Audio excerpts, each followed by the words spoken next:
Have you ever noticed how most of your suffering isn't caused by what's happening, but by what you're thinking? You're not drowning in the moment, you're drowning in your mind, overthinking, regretting, fearing, replaying. You keep waiting for peace to arrive someday, but that day never comes. Let me tell you the truth that Buddhism reveals so beautifully. Peace isn't waiting for you in the future, it's waiting for you to stop running. The moment you stop worrying is the moment life stops passing you by. You start to feel the air again, you start to hear your own heartbeat, you begin to live. Because real life doesn't begin when everything is perfect. Real life begins the moment you finally let go of the need to control it. 1. The present moment is the only place where life exists. When we worry, our minds begin to wander away from where life is actually happening. We start thinking about what might go wrong tomorrow, or what we should have done differently yesterday. These thoughts are like mental time machines, constantly pulling us into the future or dragging us into the past. But the truth is, the future hasn't happened yet, and the past is already gone. Neither of them can be touched or changed. The only thing we ever truly have is the present moment, this very breath, this very heartbeat, this single moment in time where life is quietly unfolding. Buddhist teachings emphasize that all freedom, peace, clarity, and joy are not found in some distant future or long-lost memory. They are only found here and now. The more we feed our worries with attention, the more we lose contact with this present moment, and the more we lose contact with now, the more anxious and disconnected we feel. It's like trying to enjoy a beautiful meal while constantly thinking about what you'll eat tomorrow. You miss the flavors, the texture, the experience. Life works the same way. If you are always lost in what might happen or stuck in what already happened, you miss the life that is happening right now. Every time you allow your thoughts to spiral around what could go wrong or what went wrong, you're not living, you're just thinking. Imagine standing by a river. The water is flowing gently, the trees are swaying, the birds are singing, but you're staring down at your phone, reading old messages and worrying about tomorrow's plans.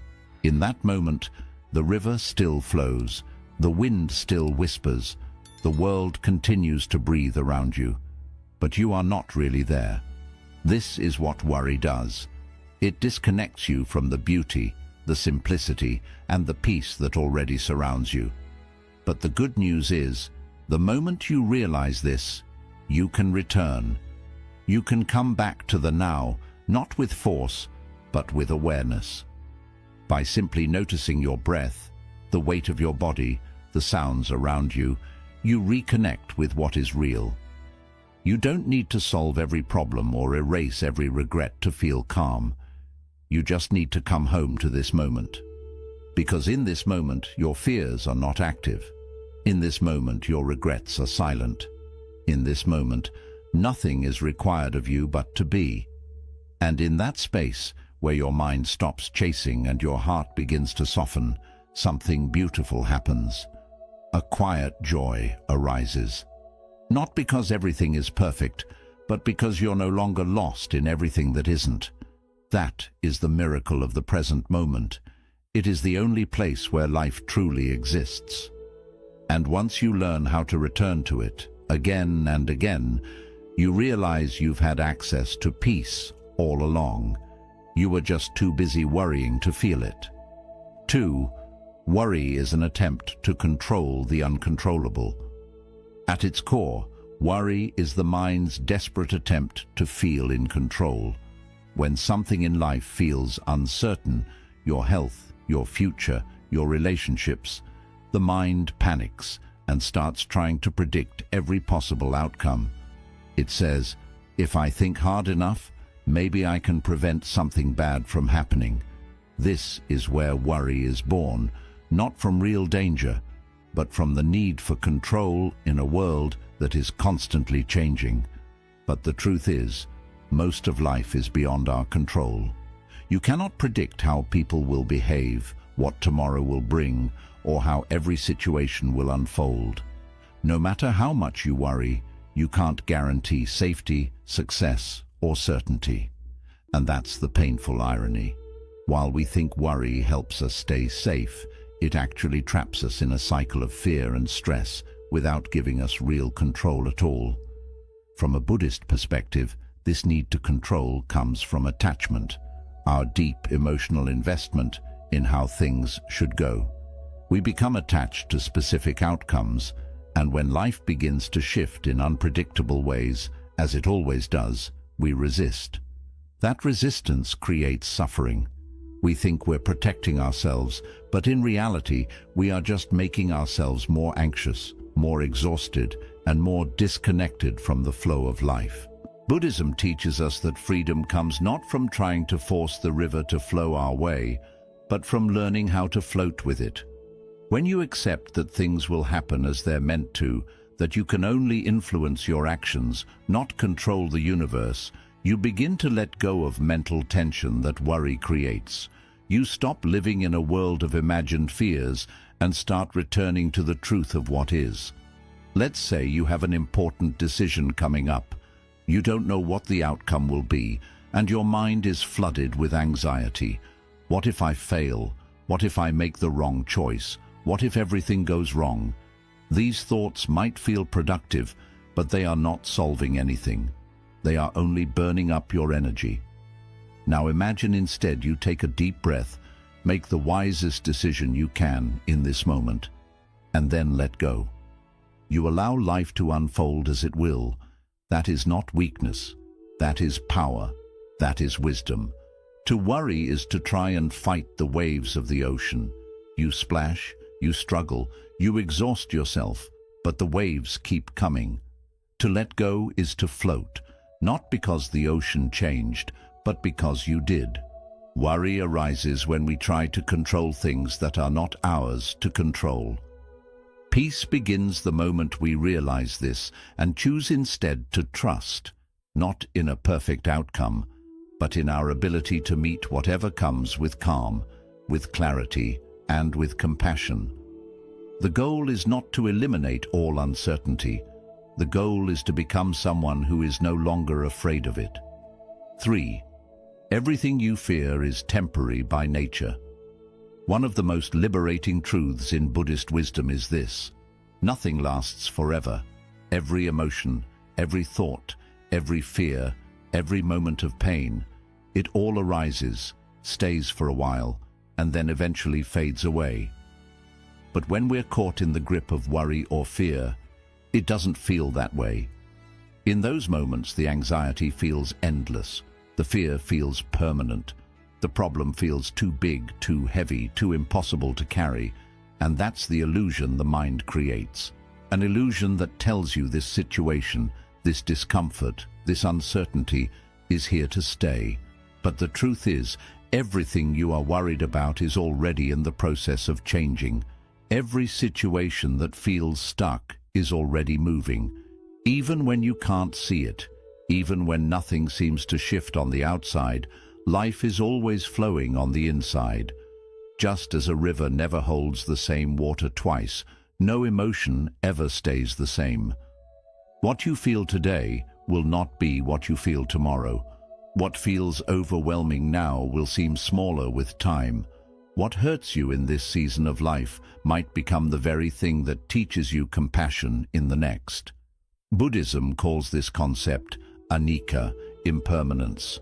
Nothing in this world is fixed. Everything is constantly arising and passing away. And this is not just a philosophical idea, it's a deeply practical truth. If you look at your life, you'll see it clearly. Think about the things that once kept you up at night, the heartbreak that once shattered you, the decision that once filled you with doubt. Where are they now? Some have healed, some have faded, some have become stories you barely remember. And just like those, the thing you're worrying about today will pass too. But here's the mistake we often make. We treat temporary discomfort as if it's permanent pain. We let a passing emotion define our future. We let a single difficult moment shape our entire identity. We say, "I'll never feel better," when in truth we've always felt better eventually. The mind exaggerates the length and intensity of pain because it forgets that time is always moving and healing is always happening in the background whether you notice it or not. The rain does not last forever. The night always turns into dawn. Even the strongest storm must eventually return to stillness. And so must your heart. Worry loses its grip when you begin to see it for what it really is. Not a permanent prison, but a passing visitor. It comes, it stays for a while, and it goes. You don't have to fight it. You don't have to panic when it appears. You simply breathe, observe, and wait. Like a wise monk watching the wind pass through the trees, you remain rooted in stillness, knowing that this moment, no matter how intense, is just one page in a much bigger story.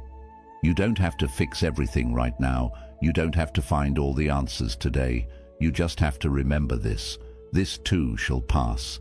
And not because you force it to, but because that is the nature of all things. Worry fades when you trust in impermanence. Fear softens when you see that even your darkest thoughts are not who you are. They are simply clouds passing through the sky of your awareness. You are not your worry. You are the sky. And no matter how long the storm lasts, the sky always remains, vast, clear, and untouched. That is your true nature. And when you live from that space, you no longer need to fear the weather. You simply wait for it to change. Because it always, always does. 4. The more you resist worry, the stronger it becomes. There is a very subtle truth that most people never realize about their own suffering. What you resist, you unintentionally make stronger. The more you try to fight, fix, suppress, or deny your feelings, the more power you give them over your life. And nowhere is this more true than with worry. When you say, "I shouldn't feel anxious," or "I need to stop worrying right now," you are not calming your mind. You are actually arguing with it. You're turning your inner world into a battleground. And in Buddhism, we are taught that true peace can never grow in the soil of resistance. The mind is like water. When it's undisturbed, it becomes still and clear. But when you agitate it, when you stir it up with resistance, judgment, and self-criticism, it becomes cloudy and chaotic. Most of us are taught to run from uncomfortable feelings, to shut down our fears, to distract ourselves with noise, busyness, or constant activity. But this only buries the worry deeper into the mind, where it waits in silence, growing stronger beneath the surface. You can't outrun your mind. You can't escape anxiety by pretending it isn't there. What you resist does not leave. It waits. And the more you run, the more exhausted you become. This is where the Buddhist path offers something radically different. Instead of fighting the fear, you observe it. Instead of rejecting the worry, you sit with it gently. Imagine you are watching a storm outside your window. You don't scream at the clouds. You don't tell the thunder to stop. You simply watch. You let it pass. You know that eventually the storm will exhaust itself and move on. This is exactly how we are meant to relate to the storms inside us. In Buddhist meditation, we practice something called mindful awareness. It is the art of watching your thoughts and feelings without clinging to them and without pushing them away. You don't label the thought as bad. You don't try to replace it with something more positive. You simply breathe and observe it for what it is, a passing formation of the mind, no different than a breeze, no different than a shadow moving across the floor. And when you do this, something remarkable begins to happen. The thought loses its intensity. The feeling begins to loosen its grip. You start to realize that your worry was never as permanent or as powerful as it once seemed. It was just asking to be seen. Often worry is not a monster to destroy. It is a message waiting to be heard. Sometimes your mind worries because it's trying to protect you, even if it's doing it the wrong way. It remembers past pain and wants to keep you safe. But when you treat it like an enemy, you create inner conflict. Instead, when you approach your worry with kindness, curiosity, and compassion, you create space. And in that space, the worry softens. Letting go of resistance doesn't mean you allow yourself to drown in worry. It means you stop feeding it with fear. You stop arguing with it. You stop believing it defines you. You start creating a relationship with your thoughts where you can listen without reacting. This is what it means to develop emotional maturity. This is what it means to practice inner freedom. When a wave of anxiety rises, don't panic. Don't push. Don't run. Simply say to yourself, this is a moment of worry. I don't have to fight it. I only have to feel it. I only have to breathe through it. Because when you stop resisting what is, you start returning to what's real. The breath, the body, the stillness beneath the noise. The path to peace is not found by defeating your fear. It is found by no longer being afraid of it. When you stop turning your fear into the enemy, you stop giving it a reason to fight back. It's like holding tightly to a rope that's burning your hands. The more you pull, the more it hurts. But the moment you let go, not out of defeat, but out of wisdom, the pain begins to fade. Worry only survives in a mind that is trying to control what it doesn't understand. But when you let go of that control and replace it with awareness, trust, and compassion, you find that the storm inside you starts to quiet, not because you silenced it, but because you no longer needed to. 5. Attachment is the real source of worry. When you begin to look deeply at the root of your constant worry, beneath the thoughts, beneath the surface fears, you will often find one quiet but powerful force driving it all. Attachment. Attachment in Buddhist teaching is not about love or care. It is not the same as connection or compassion. Attachment is the clinging, the mental and emotional grip we place around people, outcomes, possessions, or identities that we believe we must have in order to be okay. It is the belief that I can only be happy if things go exactly the way I imagined, and it is this belief that plants the seeds of suffering. The Buddha taught that attachment is the root of all suffering, and when it comes to worry, this could not be more true. You worry because you're attached to an outcome. I need this job to work out or I'll fall apart. You worry because you're attached to a person. What if they leave me? What if they stop loving me? You worry because you're attached to a version of yourself. What if I fail and no one respects me anymore? The more tightly you hold on to something, the more your peace depends on it and the more fragile your inner world becomes. Because deep down, the heart knows that everything you cling to can change. Attachment turns natural uncertainty into unbearable tension. It makes you believe that unless everything goes your way, you cannot feel peace, cannot feel secure, cannot feel whole. But life doesn't work that way. Life is not a predictable machine. It's a living river, always moving, always shifting, always flowing in ways you can't fully control. And when you cling to the rocks in that river, demanding things stay the same, you suffer, you fight with life, you resist its natural rhythm. And in that resistance, worry grows. But here's the most beautiful realization. You can love without clinging.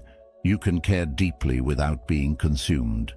You can dream without becoming obsessed with the result. Buddhism doesn't teach us to stop loving life. It teaches us to hold it with open hands. Imagine holding a butterfly. If you squeeze it too tightly, you harm it. If you hold it too loosely, it may fly away. But if you let it rest gently on your hand, you can enjoy its beauty without trying to possess it. Life, too, is meant to be experienced this way. Letting go of attachment doesn't mean giving up.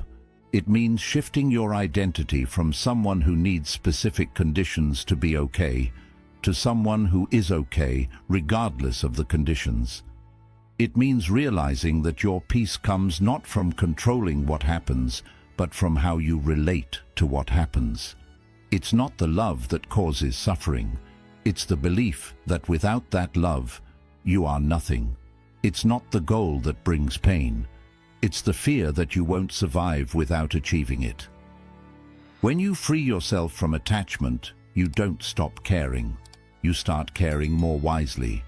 You begin to understand that people, events, and experiences are all part of life's dance, and trying to freeze them in place only causes tension.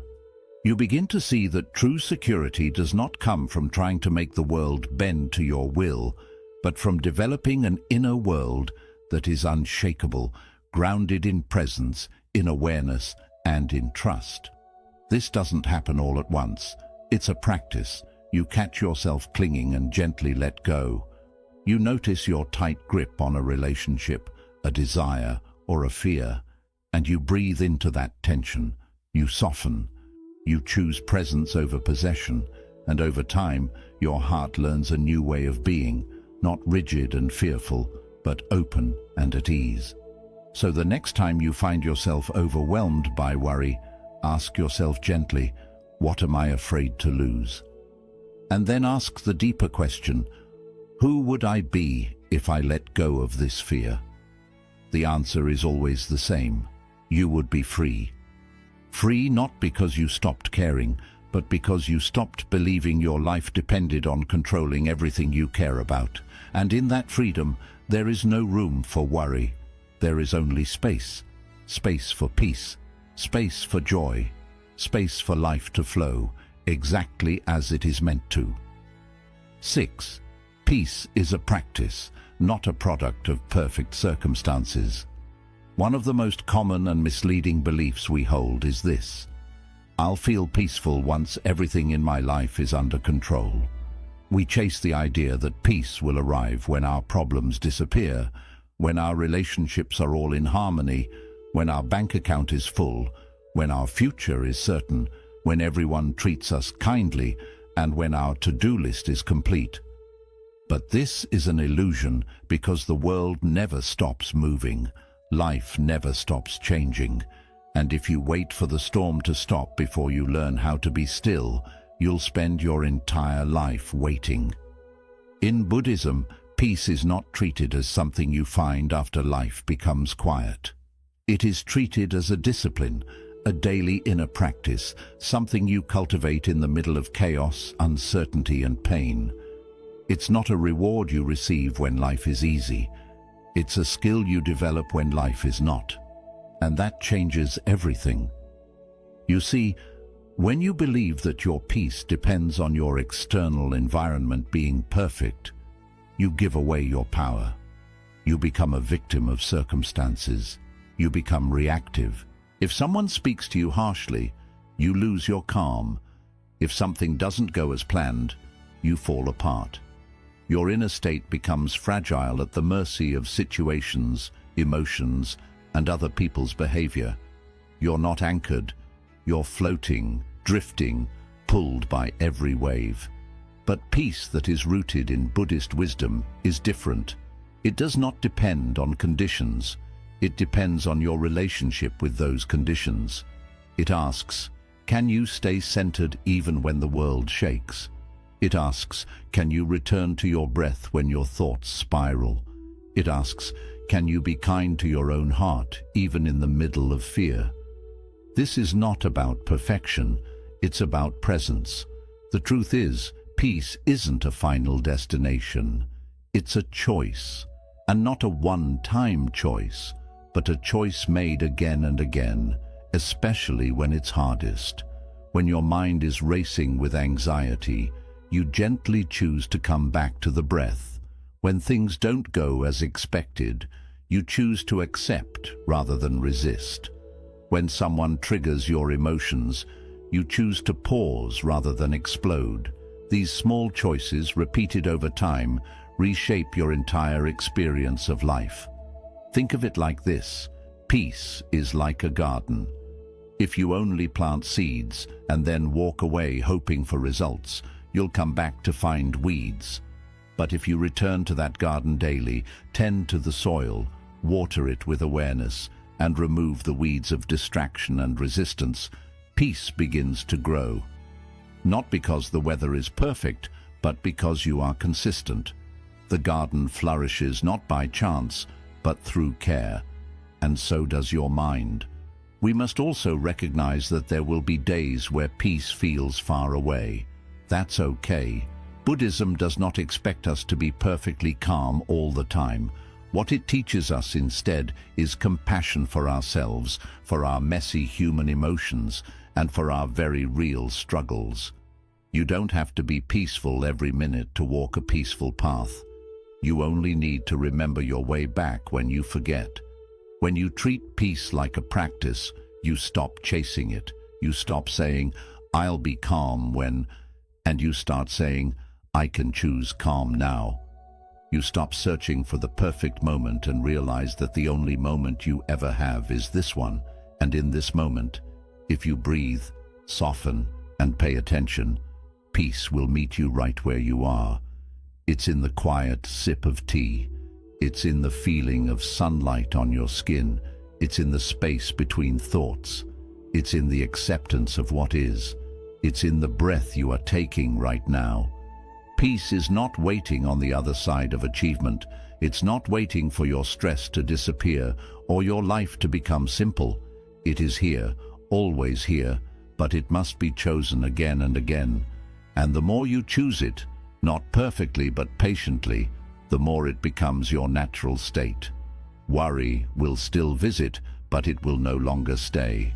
Fear may arise, but it will no longer control you. You will begin to understand the most profound truth of all, that peace was never something to find. It was something to remember, something to practice, something that has always lived quietly inside you, just waiting for you to return. 7. You are not your worries. You are the one who observes them.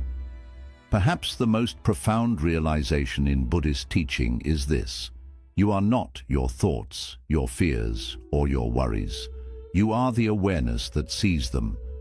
This simple yet powerful insight has the potential to transform your entire relationship with your mind. Because the moment you realize you are not the voice in your head, but the presence that hears it, you reclaim the inner freedom you were always meant to have. Most people go through life fully identified with their thoughts.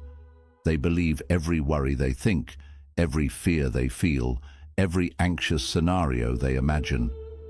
The mind says, "What if something bad happens?" And they react as if it's already real. The mind whispers, "You're not good enough," and they carry that belief like a burden on their back. But this is the great misunderstanding. The mind is not your enemy, but it is not you.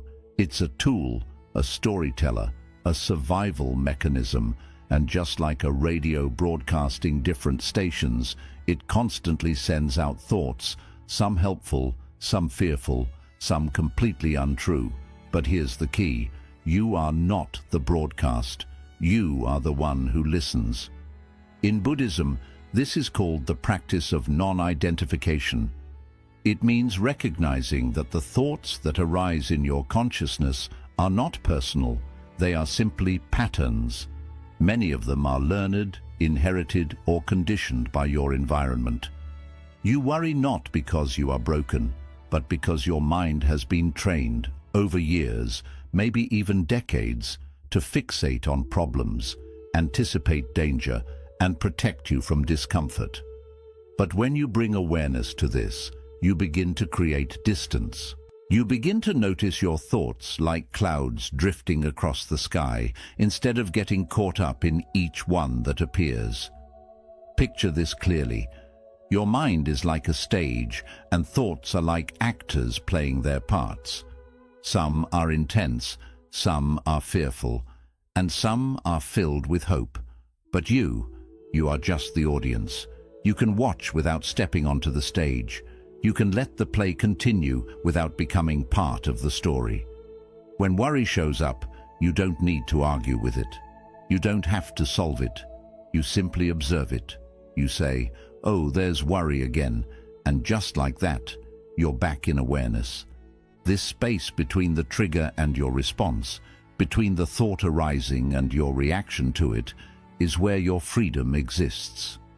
In that space, you hold the power to pause, to breathe, and to choose another response. You no longer need to follow every thought that pulls at your attention. You no longer need to believe every story your mind tells you. Just because a thought feels urgent doesn't mean it's real. Just because your mind shouts, "What if?" doesn't mean you have to respond. This is where peace begins, not from having no thoughts, but from your ability to notice them without getting lost in them. This kind of awareness isn't passive, it's deeply powerful, because the more you practice watching your mind, the more clearly you start to see that you are never the fear, never the doubt, never the anxiety. You are the calm beneath it all. You are the open sky, not the storm. You are the awareness that remains steady, no matter how loud the mind gets. Of course, this doesn't feel easy in the beginning. When a wave of fear hits you, it's easy to forget that you are not the wave. You are the ocean. But with practice, through mindfulness, meditation, and gentle awareness, you start to remember. And the more you remember, the less power worry has over you. You stop reacting. You stop panicking. You begin to observe. And in that observing, you find freedom. It's important to know this doesn't mean you become numb or uncaring. In fact, it's the opposite. You feel deeply, but you don't sink. You go through emotions, but you're no longer controlled by them. You still care, but you don't break under the weight of every passing thought. Because you've uncovered a deeper truth. You are not what your mind contains. You are the space where everything appears. And that space is always calm, always clear, always untouched by the noise. So the next time your mind starts spinning with worry, take a breath, place your hand gently on your heart, and say to yourself with kindness, "This is only a thought. I am the one who observes. I am not my fear." And notice what happens. Feel the space that opens up inside you. That space is your true self. And in that moment of remembering, life starts fresh. So now you understand, worry isn't something life forces on you. It's something the mind creates in its attempt to feel safe, certain, and in control. But the truth is, control is just an illusion. And fear is a habit that grows stronger the more you feed it. Real life, the kind that is peaceful, steady, and full of presence, doesn't begin when everything is solved. It begins when you stop trying to solve everything. It starts when you take a breath, come back to your body, and simply be present. The Buddha didn't teach us to run from life. He showed us how to wake up inside it. He taught that peace isn't found in a perfect world, but in a trained mind. That the end of suffering doesn't come from fixing the outside, but from changing how we relate to the inside. When you stop worrying, you don't become careless. You become clear. You begin to live with purpose, not fear. You start responding to life instead of reacting to it. You learn to flow instead of force. You come to see that the present moment is your true home. That you don't need to control everything to feel at ease. That everything you fear is already fading away. That fighting your thoughts only makes them louder. That holding on causes pain, and letting go brings peace. That calm isn't something you wait for, it's something you practice, and that you were never your worry. You were always the awareness behind it, quietly waiting for your return. So stop waiting for the perfect time to start living. This moment, this breath, is your way back to peace. Each time your mind pulls you into worry, gently bring yourself back, again and again, not with frustration, but with kindness, not with pressure, but with ease. Because every return is a quiet victory.